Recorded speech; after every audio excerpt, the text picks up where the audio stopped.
Hello everyone. Today, I have an important dream that I haven't shared yet, so I'll tell you about it as a fairy tale. But it's a dream that reveals the truth. The listener must use their intellect to understand the story, because things that can't be told directly must be told as a fairy tale like this. February 9th, 2026, Dream Interpreter. 6 to 8 a.m., going into the future. I dreamed that I was in a crowd, but I soared up and floated in the air. I believed that I could fly, and I did.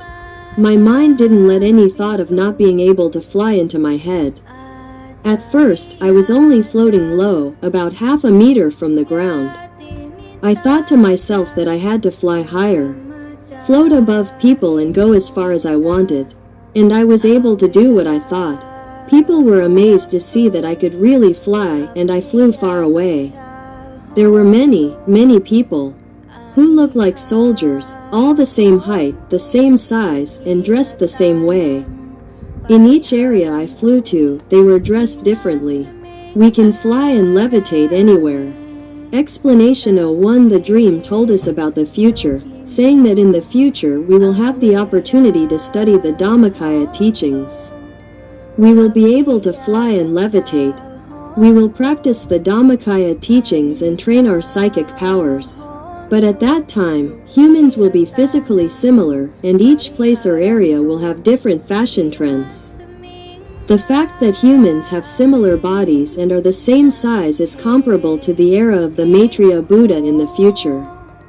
This dream can be interpreted as meaning that we have the merit to live a long life into the next era, when people with merit from the Maitreya Buddha's time will be born, build merit, and live together. On February 9th, 2026, the real enlightened one had another dream between 8 to 10 a.m. The dream was about a group of students preparing to rehearse a performance in an empty room in a building. A girl was the team leader, and she was skilled in dancing. I mixed the protein for her to eat. During the first rehearsal, I oversaw and helped them decide what to perform and who would do what in the team. I provided protein supplements for the team leader.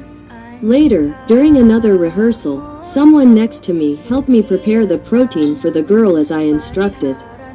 And we were together.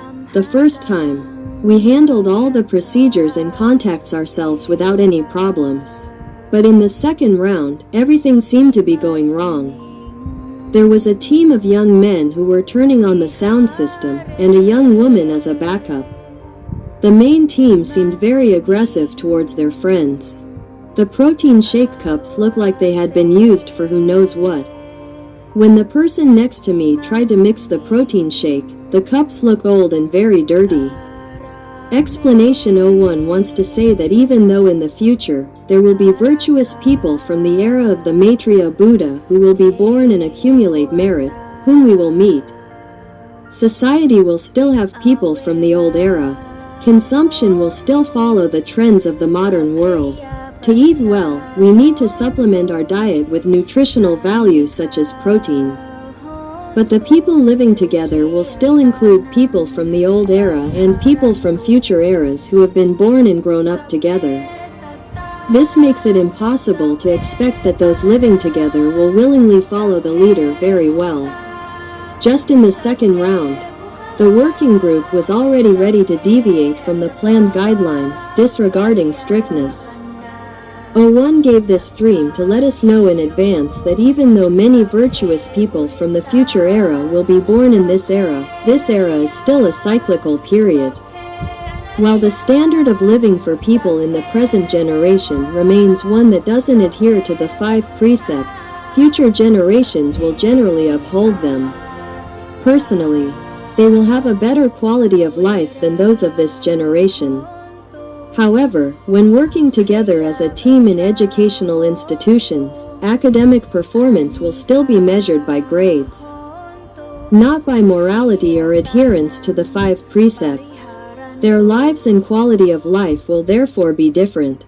Tuesday, February 10th, 2026, Kiantawan, Dream Time, 7:40 to 10:40 a.m. We try to teach and encourage people to achieve their goals using the principles of goal mapping. We are in a house with many people, young and old. We asked them to donate 10,000 baht. They didn't listen, didn't want to do it, and weren't interested. We told them that if they followed our method, they could do it. Did they want to know? We would teach them. At first, they all walked away, but we said that our method really works, but they have to believe in it wholeheartedly first. It depends on their own hearts. When they seemed willing to try, willing to believe, we changed the number, saying it would be better to donate 1 million baht per person. They walked away again. We said, why not? If we can help you donate 10,000 baht, you can try. And if it really works, will you regret setting such a small goal? Our method is to set a target and truly achieve it.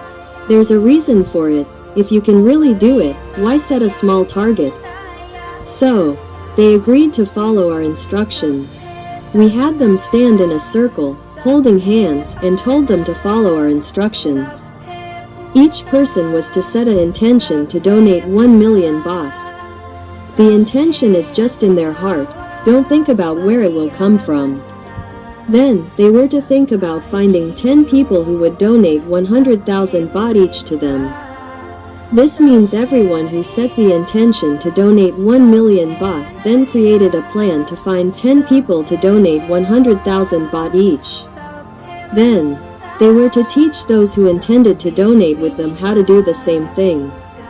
In the dream, I only said this much, but I taught them the same method of creating the plan in a chain. If you create the plan with intention and a firm focus on your goal, you will definitely achieve it. For example, from 100,000 baht per person, I taught those who wanted to donate a smaller amount to create a plan to find 20 people to donate 5,000 baht each, and then create their own plan. Similarly, with those 20 people, find 2 people to donate 2,500 baht each, or 10 people to donate 500 baht each, or 20 people to donate 250 baht each, or 50 people to donate 100 baht each. We can convince people to believe us and then have them diligently follow our instructions, starting with at least 1 million baht per person. Then we wake up. Explanation. The real O1 guided our subtle body into this dream so that we could review our knowledge and memories, skills we are proficient in but haven't practiced in real life for a long time. However, our subtle body has a deep aptitude and memory for network building and establishing successful plans according to the principles taught by O1, to a level where we can teach or guide people to follow our example. This dream is a practice session for the subtle body to review these abilities, which can then be applied to large-scale fundraising for charity. This will be beneficial for future generations to build merit in this era. During the time I was recounting these 2 or 3 additional dreams, there was one dream I had previously shared in September 2025. At that time, I wasn't sure if the dream would reveal any real events. Then, a virtuous person, Kun Lee, contacted me, recounting that dream as a real event that occurred less than 2 weeks after it. Therefore, I would like to take this opportunity to recount that dream again, as Kun Lee described it, and the connections to real events, so that listeners can consider whether it is actually possible. On September 6, 2025, in the morning, the virtuous person, Kun Lee, fell asleep while meditating. Normally, she never falls asleep while meditating, but she dreamt. The main points of the dream are as follows. 1. In the dream, the dreamer had a cold and went to the doctor. Upon arriving at the hospital, she walked into a dimly lit room with fewer than 10 people sitting scattered around, waiting for treatment.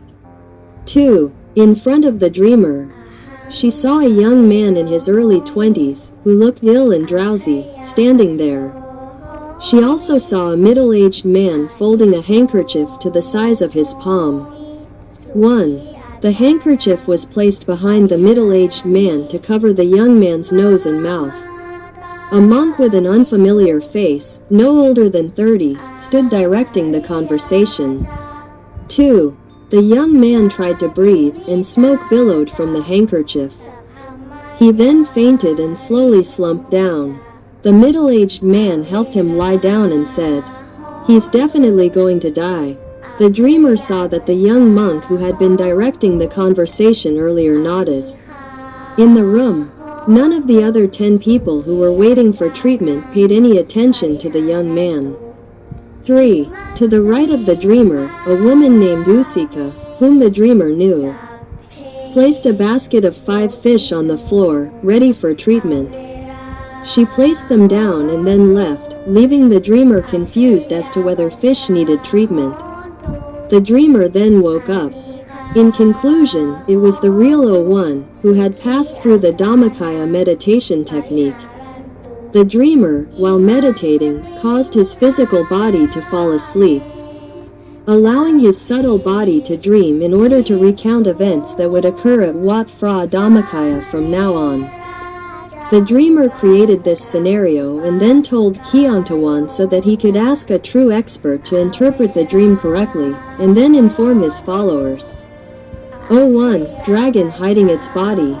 This dream signifies that, from now on, there will be a plan to eliminate those who disagree with the temple. These may be recent graduates who volunteer for religious work at the temple. These young graduates, if they volunteer for religious work at the temple, have often been at the temple since childhood, following their parents, and have faith in O1, with the goal of reaching the ultimate enlightenment. However, because the power within the temple has changed hands from O1 to someone else who doesn't aim for the ultimate enlightenment, it's possible that these young graduates, nurtured by the Buddhist club, will remain steadfast in their goal of reaching the ultimate enlightenment. The fact that someone is drugged and sent to be eliminated with poison or a curse indicates that they disagree and don't follow orders from the temple. However, they didn't expect that disagreeing or refusing to follow orders would lead to their elimination. Because they didn't read, listen to the knowledge from the Kyongtawan page. They weren't cautious and were drugged with sedatives or sleeping pills, making them drowsy. They were then sent to the temple's infirmary, but it turned out they were there to die. The reason for their elimination, because they couldn't be left alive, is the young man knew about the temple's plan, and his refusal to comply might be due to an evil scheme. Therefore, he was being targeted for elimination to prevent him from telling anyone outside the temple.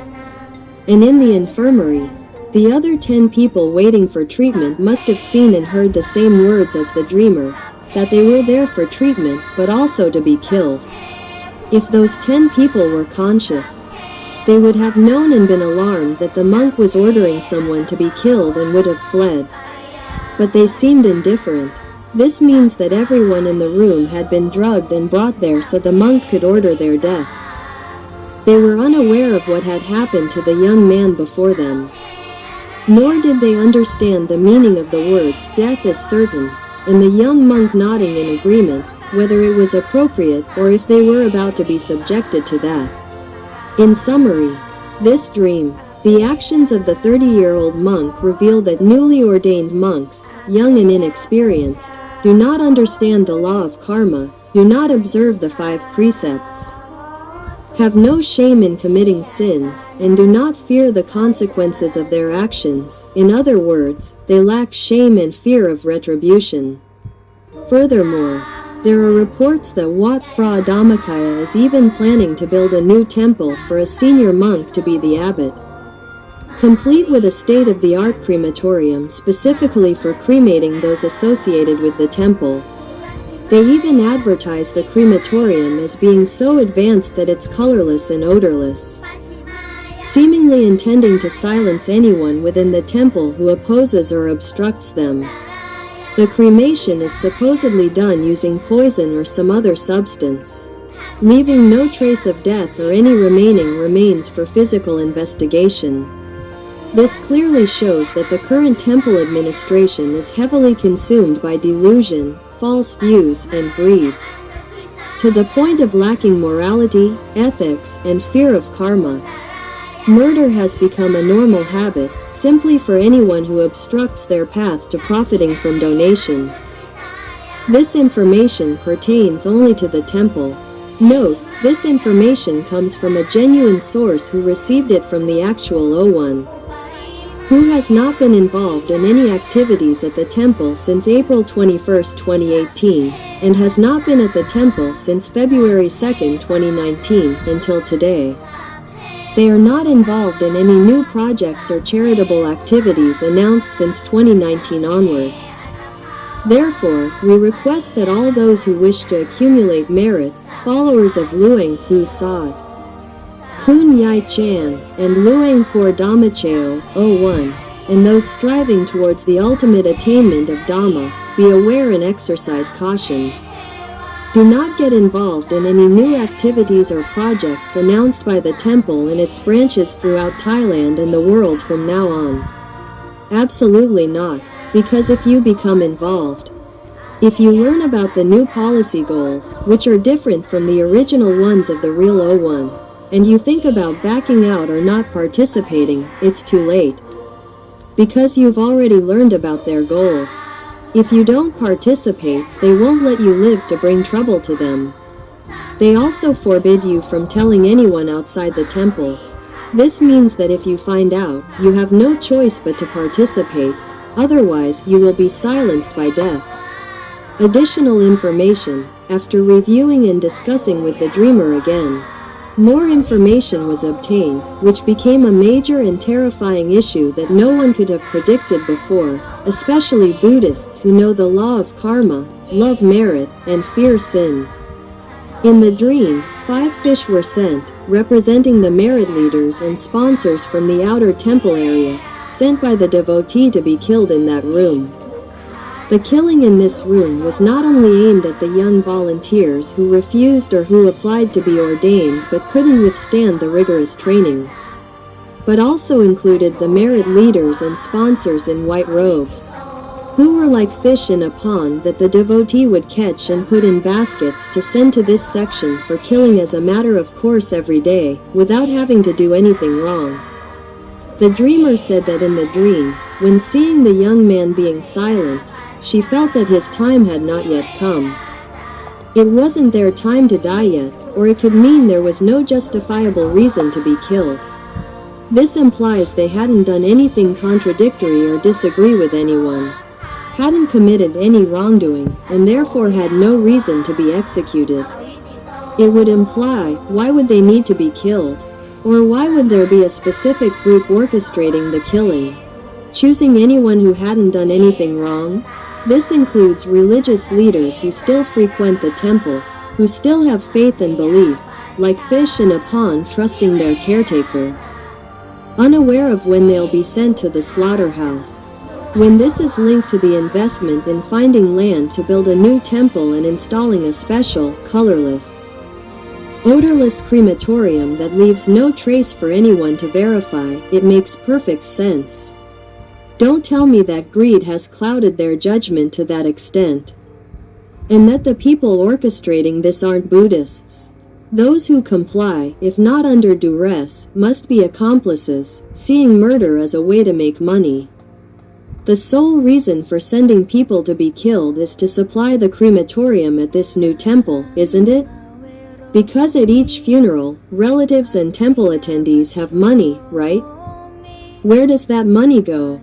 It makes us certain that this new temple was established with the purpose of making money from funerals for someone who isn't a Buddhist, and profiting from causing people's deaths, so that they can become commodities to be cremated, and money for the funeral is demanded, sent to whoever owns it. And the need for this money is so great that they have to find people who are like fish in a pond, like pigs in a trough pot, ready to be caught and killed at any time. And this fish pond must be so big that even catching 5 fish a day wouldn't be enough to empty it. Those people who are like fish have done nothing wrong, except for one reason: you are a Buddhist. Aren't you? This makes me think of the incident on Earth Day, April 22, 2025.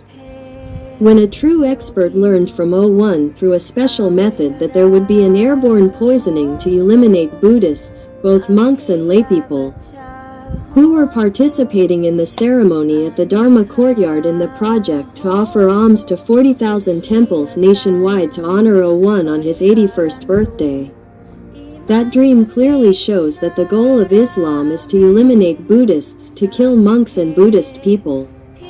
Or is it clear that they have changed their barbaric method of killing Buddhists to killing them for money? By simply sending someone who is a Muslim, disguised as a monk, and living in a temple to create credibility. The situation escalated to the point where, despite being close to the abbot, he managed to damage his reputation and credibility, ultimately forcing him to resign.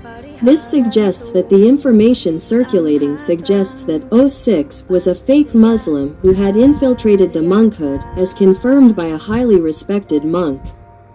Numerous problems and obstacles arose for Buddhist affairs during O1's tenure as abbot. O1 was even falsely accused of criminal offenses and had to flee from an arrest warrant since 2017. However, O1 continued to issue orders until April 22, 2018, when he could no longer do so despite being physically present at the temple.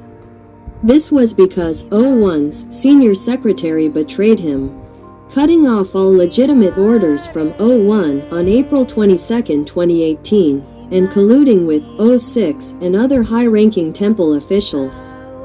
They conspired to harass and slander O1 with criminal charges, forcing O1 to leave because he knew in advance that they would bring people to search the temple for him. They planned to evict everyone and close the temple to seize all its assets, especially the golden Buddha images. Therefore, O1 left the temple to protect the temple and his 3,000 lives, monks, novices, and laypeople, from being abandoned if the temple was closed. He did not contact anyone by phone because he didn't want to cause anyone trouble by providing him with a hiding place. He provided documents and photos proving he had truly left the temple. O6 then changed their plan. Instead of seizing and closing the temple and evicting people, they switched to using people to work and deceive donors into giving them money.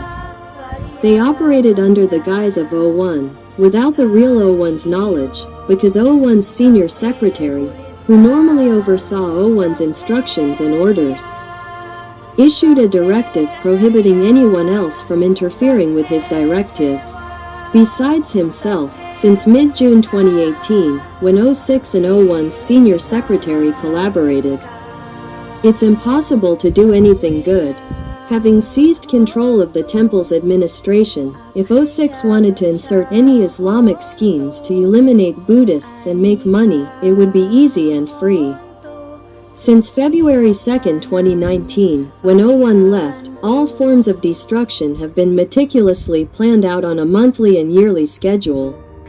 Most recently, this has become clear from a dream, which even revealed a plan to assassinate Buddhists who regularly visit the temple, starting with those who blindly obey the central authority, refusing to acknowledge or read information from their spiritual friends, and following the orders within the temple that forbid associating with, reading, or sharing information from the hidden dragon of the Kiantawan page. From August 26, 2018, until being poisoned by black magic through a Zoom system in 2021.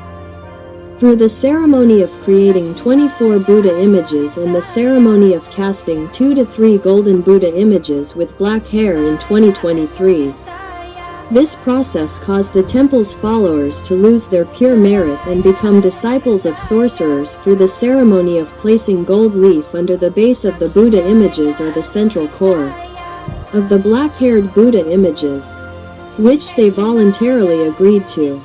They also used the gilding of the Buddha images as a means of making money by selling gold leaf and ordering the construction of temples and the burying of Buddha images in every branch worldwide. Since 2024, they siphoned off money from fundraising for the 80th anniversary building in August 2022, continuing with every new project in 2023 and continuing into 2024, expanding to every temple in Thailand. Conducting Kathina fundraising projects nationwide, distributing donations from benefactors to every temple to build trust and familiarity, and then transporting the donated money, which they claimed was for the benefit of the 4 Buddhist communities. They will unite to pay 70% of the money as tribute to the purple-clad princess, or Prince Charming, since 2021. Claiming that O1, the number 1 authority, agreed to share it, including giving them the entire temple and all its branches.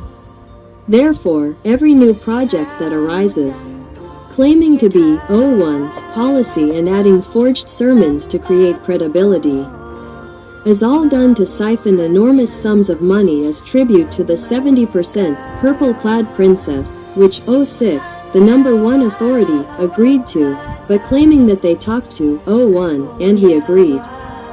This is a lie to everyone, both monks and laypeople, to serve their own purpose of destroying Buddhists, which they have always done.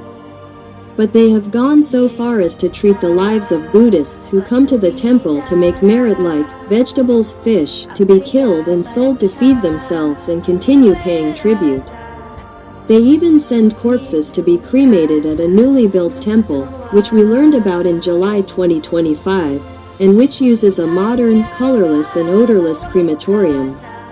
In reality, the intention was to routinely kill people, hoping to profit from funerals. It's impossible to verify the cause of death from poisoning by examining the corpses. The cremation takes place within the temple itself, making it difficult for others to inspect the bodies or cremation process, and preventing them from interfering with the funeral revenue. Initially, it was thought he used this method to eliminate dissenters, but could there really be that many dissenters to warrant investing in a new temple and such a specialized crematorium? A businessman wouldn't invest in something without profit, but no one could have imagined, without this premonition, that he would see the lives of loyal and faithful devotees who come to the temple to make merit and have faith in Luang Por Damacheo become like fish in a pond that he would scoop up and send to his own slaughterhouse to sell funeral services, profiting from the temple as often as he pleased, like another profession. Someone who could think like this is certainly not a Buddhist. They view Buddhists as commodities or raw materials to profit from their deaths. If he did it this way, he wouldn't have to kill them for free, like the killings that occur on the temple grounds, using poison or airborne poison. According to his original plan, which he later changed his mind about, O6 expected that if people abandoned their virtuous deeds and embraced sin in his project, they would die of exhaustion. He read this from Keongtawan's Facebook page, believed it, and changed his plan to discredit Keongtawan. However, he later had to eliminate the sorcerer to protect himself from being killed by the Islamic leader for not following the plan to kill all the Buddhists at the temple that day. He only blamed the sorcerer, saying he didn't do it or made a mistake. But personally, O6 had a reason. If what Keongtawan said was true, then if people who had exhausted their merit could really die of exhaustion, he wouldn't be accused of using poison to kill everyone. But since people didn't die quickly as he expected, he had to find a way to kill them. However, if he waited for people to die of exhaustion, he feared his leader wouldn't be able to wait, so he devised a way to make a deal.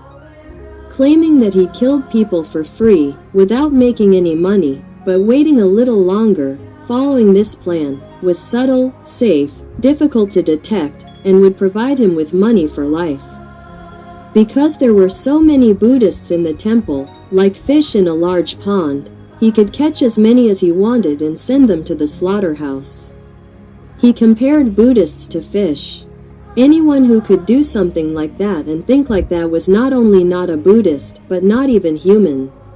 Or, to put it another way, they are people with wrong views, 100% devoid of humanity, driven solely by greed, Seeing the immense wealth of the Dhammakaya temple followers, they desire a share. But it's not just greed, there's also anger stemming from their own misguided beliefs. Having been programmed to believe that Thailand is Muslim majority land, as they've been told in their videos. Therefore, they believe all Buddhists must be eliminated because they are angry that Buddhists are taking their land. Furthermore, they harbor false beliefs about their own religion, which promotes killing the enemies of the Prophet as a virtuous act that leads to heaven and rewards. They possess all the tools of Mara, the devil, representing the three families of defilements. This means Mara has fully infiltrated the minds of these Muslims, and they are at a level that has propelled them to the highest position of power in managing Dhammakaya temple. And now, they are doing everything possible to use Buddhists as tools. To make money for him, and even to kill him, without any other reason than because you are a virtuous person and regularly make merit at this temple. Means you are in the big pond as a fish for him to scoop up and send to the slaughterhouse, cremate, and sell the meat for funeral and cremation expenses every day. Will it be like this? Those with wisdom, who are rational and not dominated by any delusion, should be able to consider this for themselves. This is merely a prediction from a dream. I am not forcing anyone to believe it. If I had a choice, I wouldn't want it to be like this. But this is too unbelievable, because even one cannot conceive of it independently. The true enlightened one who interpreted this dream and all previous dreams doesn't want to believe that anyone could think of doing such a thing. However, various reasons and explanations have continuously emerged in this story, as understood by the true enlightened one through communication via the Dhammakaya wisdom of the true 01 to 072. Therefore, they know this. I am not saying it is true or that you must believe it, because only a true Dhammakaya practitioner like the true 01 can know or confirm its truth. Therefore, I ask the reader to use their own judgment. This is such important information that when 01 knows it, how could they remain silent? How could they not tell their disciples?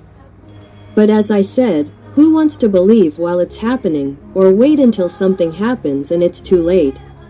Design your own lives. Because think about it, such bad news. 01 had this virtuous person dream about it since last Saturday, September 6, 2025. Why did he only just remember and tell me? But he remembers everything clearly.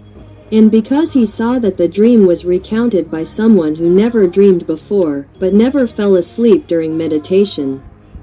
The dream occurred during meditation when they fell asleep and then woke up to the sound of 01 reciting the Supa prayer, just like the day he dreamed this. This indicates that it was indeed 01's Dhammakaya knowledge that guided the virtuous person's subtle body to dream during that meditation session. But it wasn't a dream within a dream, where one sees and perceives with the Dhammakaya within oneself. He simply fell asleep in a meditative posture, like someone exhausted from work, and then dreamed. It's clearly distinguishable that it was a dream after sleep, not a vivid dream like the 101 and the team saw with the inner Buddha image during the subtle meditation, what's called a dream within a dream. The real 01 once explained in kindergarten that to meditate and use the Dhammakaya knowledge to see the subtle, one must be present to see and know correctly. Otherwise, one can perceive things incorrectly or with distorted understanding because the mind can lead the way. This is especially true for those who are not truly skilled. And 01 often says that with the Dhammakaya knowledge, it is very easy to lead someone into a dream, or to have them see events or stories through a dream. For those who possess the Dhammakaya knowledge, true experts can attest to this, having experienced it for many years. 01 has led people into dreams in various ways, sometimes by seeking details about past lives or the future, and sometimes by creating stories to reveal things that haven't actually happened yet, but which the expert already knows and foresaw. The stories are then combined with characters that the dreamer recognizes and remembers, allowing the dream to be interpreted correctly without interference from Mara. This is also an opportunity to share knowledge with O1's true disciples. This was recounted on the Kiangtawan page on September 13, 2025. Later, on March 15, 2026, Ms. Lee, who had previously dreamt about this, recounted it again with confidence, mentioning a true event related to the dream that foretold the event before it occurred, as follows: "I dreamt that I felt unwell. So, I wanted to go to the doctor. I went to a place of treatment. When I opened the door, inside was a rectangular room, about 2.5 to 3 meters high from the floor to the ceiling. Inside the room, there were chairs arranged in rows, like at a bus stop or a transportation station, with many chairs in each row, back to back. When you sit with your back to the person on the opposite side. There were probably almost 30 chairs in there, and there were about 10 to 15 people sitting there.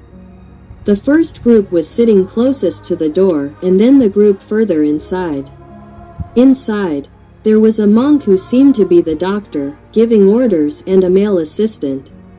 The monk inside was probably no taller than 160 centimeters, thin, with a rather dark complexion, and looked like he was from southern Thailand. The assistant was slightly taller than the monk, probably around 165 centimeters, with a dark complexion as well, but a little fatter and plumper. The monk and the assistant were sitting at the very back of the room, while some of the patients were sitting in line near the monk.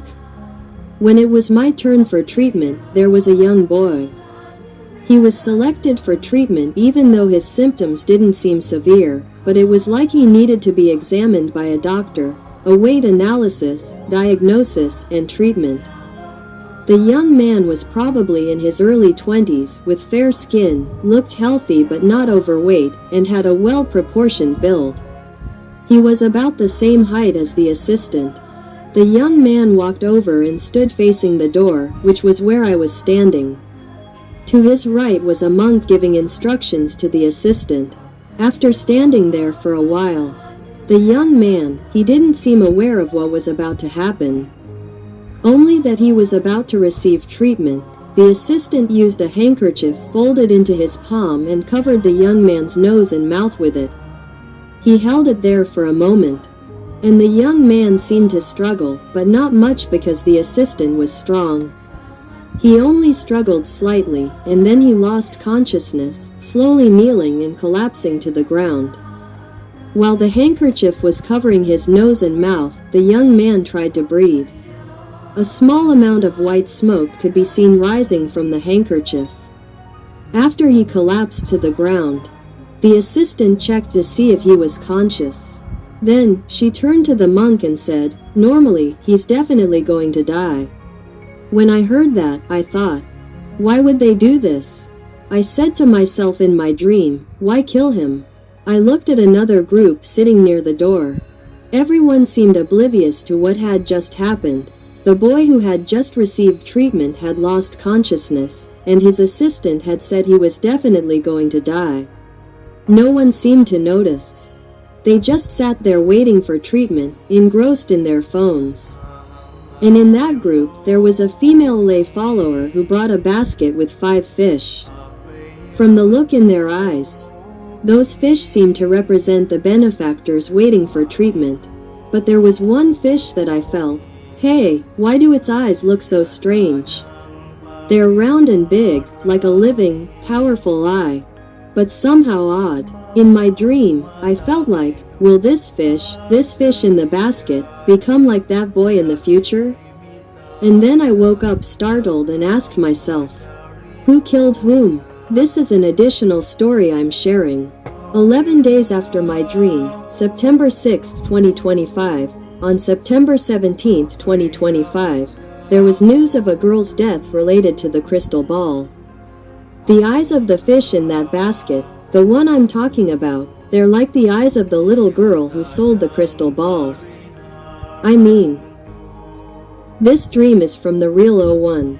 He intends to convey this message through a dream, via Ms. Lee, to Keong Tawan, informing all of O1's children who still have the merit to read and listen to Keong Tawan's clips that they have devised evil plans to easily take the lives of those who conflict with their interests, thus prematurely ending the lives of those who haven't yet reached their time, because no one is catching the perpetrators. This led me to review news I found on Facebook, where this story was written in an interesting way. On September 17, 2025, there was a picture of a crystal ball being given to support Pali studies, accompanied by a sermon from O1. The message claimed it was a crystal ball elevating the level to resonate throughout the universe. That sermon was not genuine from the real O1, but written by someone who was excessively devoted to Pali studies.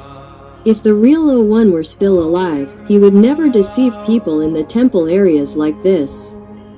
Because the real O1 emphasizes meditation to attain the Dhammakaya, and the real O1 said at the Dream Kindergarten School, only those with merit. Therefore, they will have the opportunity to study. This advice, dated May 10, 1998, was actually an instruction from O1, emphasizing the importance of learning for novice monks because they were of school age and, as young novices, relatively new, learning Pali would be considered a great blessing. This particular statement from O1 specifically targeted the novice monks at Wat Phra Dhammakaya and did not encompass the lay monks in the area whose primary duties were religious work and meditation. It doesn't mean that those who don't study Pali are unmeritorious.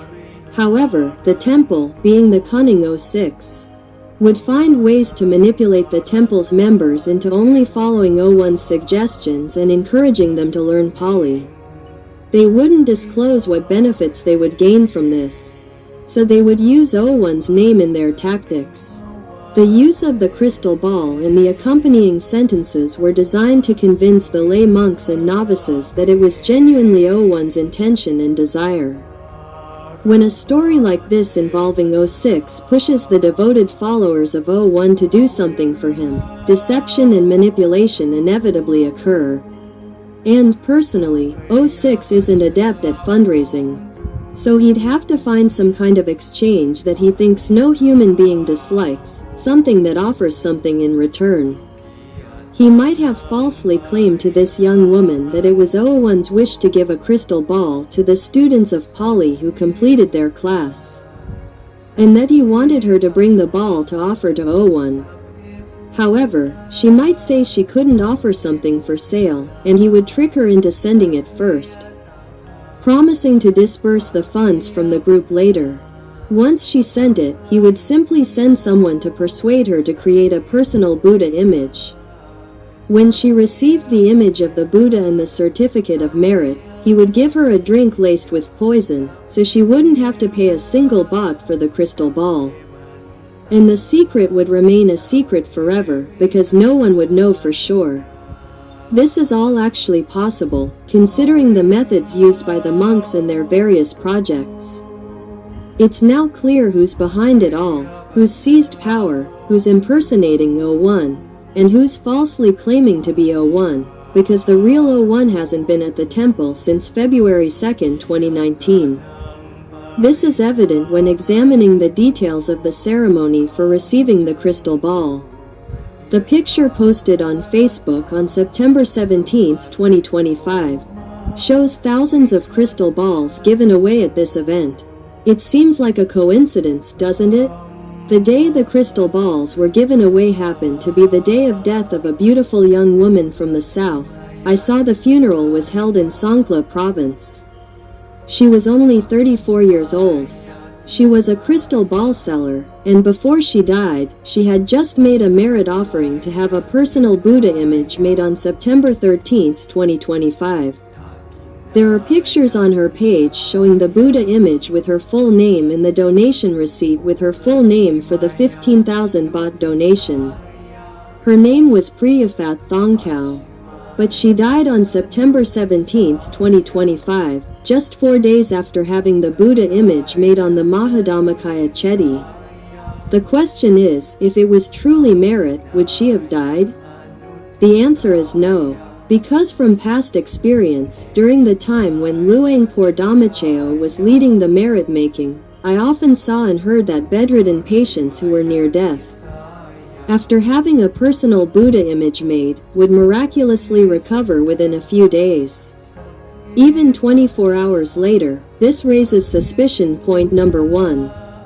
Then, I saw a post with text and an image on her page, called Hokkaido Milk, on August 26, 2025.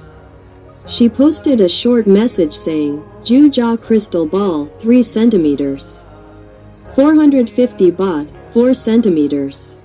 900 baht, 5 centimeters. 2,500 baht. Orders accepted. Along with the image was of a clear crystal ball, 5 centimeters in size, in her hand. This raises suspicion. Point number 2. Is this related to the crystal ball ceremony for the O1 students studying Pali on September 17, 2025? Because in that ceremony, hundreds of crystal balls were given out, maybe even 1,000. There was another post on his page on September 3, 2025, stating, Beautiful quartz crystal ball, 46.70 kilograms, 32 centimeters. Price 69,000 baht. Call 098-538-5080. This was accompanied by one large image and 2 smaller images of the white crystal ball. This post came just 8 days, or 1 week, after the advertisement for the crystal ball on August 26, 2025. Then, on September 10, 2025, his own page posted something similar, 2 weeks after the initial advertisement for the crystal ball and only 7 days after the advertisement for the 32 centimeters quartz crystal ball. However, 15 days after that advertisement, she posted a short message with a picture of herself looking healthy and vibrant, sitting in her shop wearing a yellow outfit, smiling with bright white teeth. He wrote, waiting to see if I'll get 250,000 baht back or not. It must be related to the sale of the crystal ball. The fact that he posted 15 days later might be related to the sale of the crystal ball advertised on August 26, 2025, perhaps indicating that it has been sold but he hasn't received payment yet. Calculating from the price he's selling the crystal ball for, if the temple is going to distribute the crystal balls to thousands of Pali students, as shown in the picture of thousands of students studying Pali simultaneously, they would have to order the crystal balls from somewhere for this purpose. And the process would likely need to be done in advance, at least 7 days beforehand. At the latest, 14 days.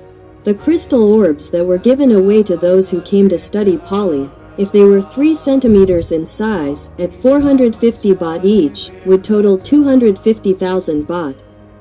That means ordering 600 orbs would cost 270,000 baht, with a discount of 20,000 baht. However, they might have ordered 1 centimeter in size at 250 baht each, which would give them 1,000 orbs for 250,000 baht as well. It seems that if it's the same issue, the statement waiting to see if or not to get the 250,000 baht back means that if this is true and the temple hasn't actually paid, they might be making some excuse for not receiving this money. And when she buys and sells things like this, she has to pay up front, but if she has already paid, and the temple doesn't pay her, she's in trouble. But the fact that she died at this time seems to indicate that she was eliminated simply because she might have used some excuse related to the crystal orb sales. Perhaps because she knew some secret of the temple because of this. Then she might have used it as leverage regarding the 250,000 baht she was waiting to be paid back. That's how she died. The person who gave her the Buddha image and the donation receipt was the one who poisoned her, using the image of her personal Buddha and the donation receipt as leverage. This allowed them to poison her drinking water, similar to the incidents reported at the temple in 2018, which have occurred since the time of Ms. Aripan. Otherwise, how could she have died without prior illness? She was very healthy, as shown in her posts.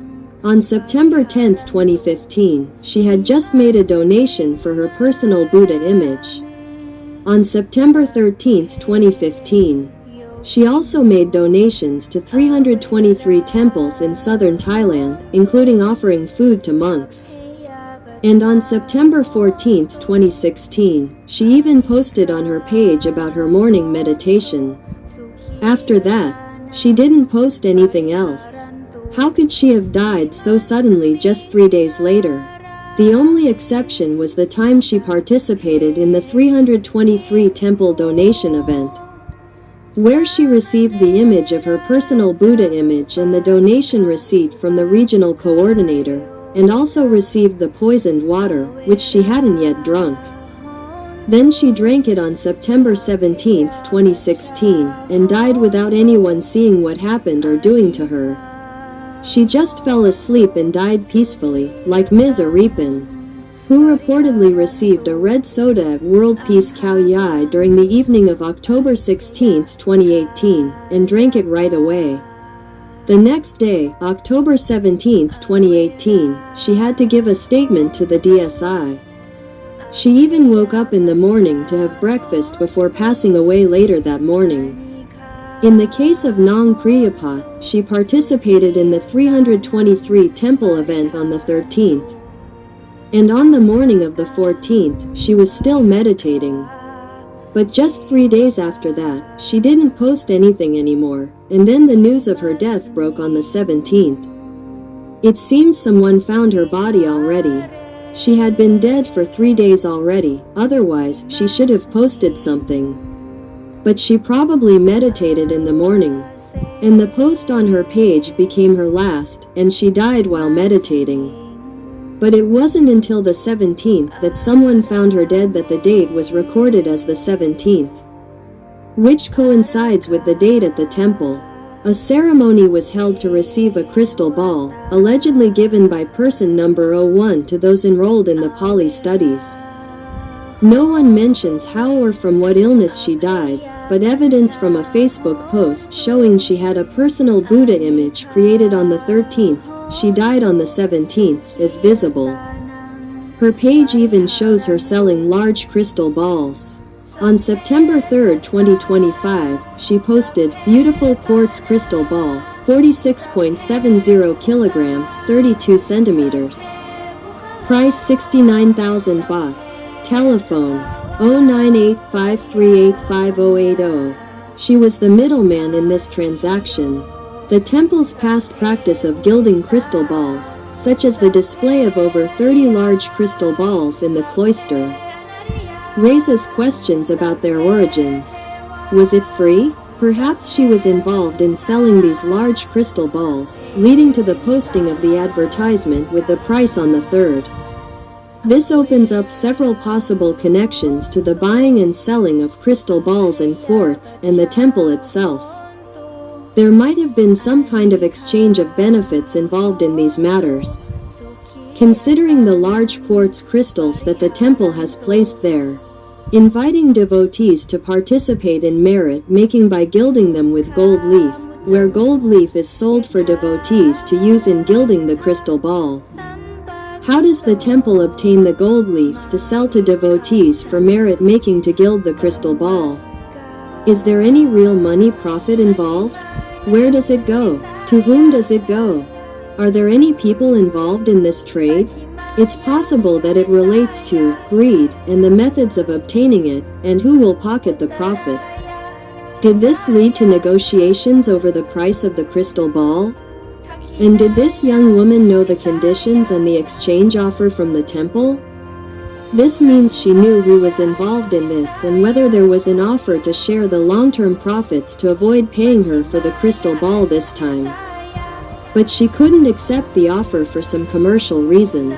She probably expected that she might be able to negotiate for larger quartz crystal balls in the future. But she couldn't accept the offer for the crystal ball. We just don't have concrete evidence or haven't investigated further.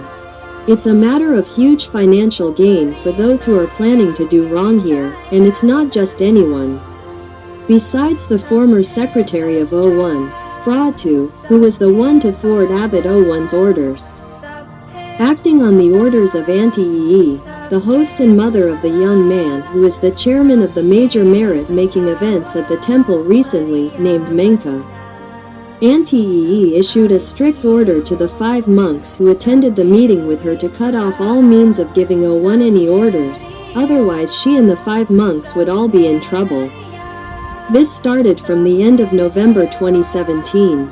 They had been implementing that plan since then, until they collaborated with O6 and successfully thwarted the order in 2018. As is known, Abbot O1 could no longer give orders since April 22, 2018. This forced O1 to find a way to communicate through a story called Dragon Hiding Its Body in July. And the message was passed on in August 2018, which led to Kyeontawan and his companion being banned from entering the temple since August 26, 2018. Because the story of the Hidden Dragon, or O1, was sent to friends via line, and it ended up in the temple. They were afraid that a book would be distributed within the temple, and that the temple staff would find out the whole truth. Therefore, they have not allowed anyone into the temple since then. They never denied what the Hidden Dragon said, but they simply forbade temple staff and anyone else from reading or sharing it, otherwise they wouldn't be allowed in. People who were afraid of being denied entry didn't care what was happening or what they were being forbidden to know. This is a vicious cycle of fools who are victims of cunning and deceitful people. And they have continued to seize power and commit evil deeds until today. The first case of using poison to order the deaths of people was Mr. Aripin on October 17, 2018. After that, there were news reports of deaths of people in the temple, one after another, without anyone being caught. This has made them deeply ingrained with wickedness, to the point where they have lost their humanity. If anyone obstructs their interests or causes them trouble, they easily eliminate them. They have lost all sense of Buddhism or being a monk. From the dream on September 6, 2025, which O1 conveyed through Ms. Lee, it was already mentioned that the monks would order the killing of people, even if the victims were innocent. If the dream is true, it means that within the temple, they want to make money. And what compels them to do this, and for whom? If they don't do it, they risk their own lives. That's why they resort to using other people's lives to make money, sending people to hospitals to be poisoned by inhalation, then cremating the bodies in the temple, which has a specially designed crematorium that is odorless and colorless so that it's impossible to detect that the death was caused by poisoning. In the past, they've used methods like poisoning through drinking water, and people have become afraid after reading information from the Hidden Dragon and other sources. They've even started refusing to eat or drink at the temple. How could they kill people in a temple anymore?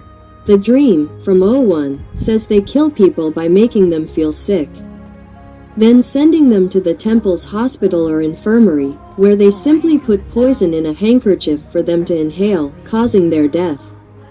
This is all so they can send the bodies to the crematorium and make money from the funeral expenses, from the relatives and friends of the deceased who attend the funeral. They've planned this out to that extent, otherwise, O1 wouldn't have revealed this story in a dream. It clearly shows that these people have lost all their humanity. And it's no different from the intention or plan that Islam wanted to do all along, because they see Buddhists as people who have taken their land. They've been brainwashed into believing that Thai land belongs to them, regardless of who said it. But it aligns with the information we heard from the "I Know You Know" clip that we showed the other day, which said that the Draconians, who are reptiles living beneath the earth, believe that humans have taken over this planet. This led them to establish the Deep State organization to deal with all humans on Earth, because they consider humans to be aliens who have taken over the land they inhabited first. However, they are barbaric, lacking humanity or empathy. They are reptiles. like lizards or monitor lizards, skilled at camouflage, blending in with the environment and surroundings. On Earth, they have Islam as their representative, known as the Kaaba.